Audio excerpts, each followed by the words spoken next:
অভিমান খুব ছোট্ট একটা শব্দ, তাই না? কিন্তু এটার পরিসীমা যেন অজানা, অসীম।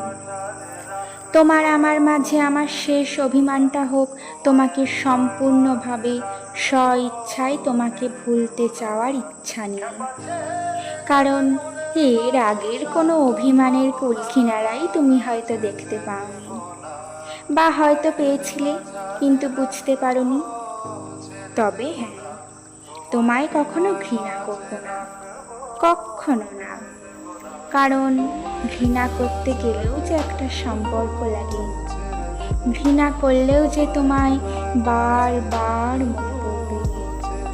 আর আমি চাই না বারবার একইভাবে কষ্ট পেতে। তাই তোমাকে ঘৃণা করার ইচ্ছেটা নিজের ইচ্ছেতেই বিসর্জন দিলাম। জানো, তোমার উপর অভিমান করতে করতে বড্ড ক্লান্ত আজ। কিন্তু তাও অকারণ সেই অভিমানের অভ্যাসটা এখনো যায়নি।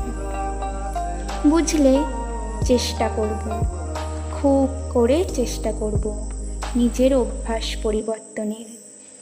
শুধু এই শেষবারের অভিমানটুকু খুব প্রয়োজন। কতটা পারবো তা জানি না, তবে প্রয়োজন। ভালো থেকো প্রিয়। আর কখনো মিথ্যে অভিমান নিয়ে তোমার সাথে কথা বলতে যাব না। আর কখনো কথা বলার বাহানায় তোমার উপর অকারণ রাগ অভিমানও দেখাবো না, পাগলামও করব না। সেই দাবি আজ নিজের ইচ্ছায় তুলে নিলাম। ভালো থেকো, ভালো থেকো আমি ছাড়া এক নতুন জগতে। বিশ্বাস করো, মন থেকে তোমার সার্বিক সাফল্য প্রার্থনাও করব। ভালো থেকো প্রিয়।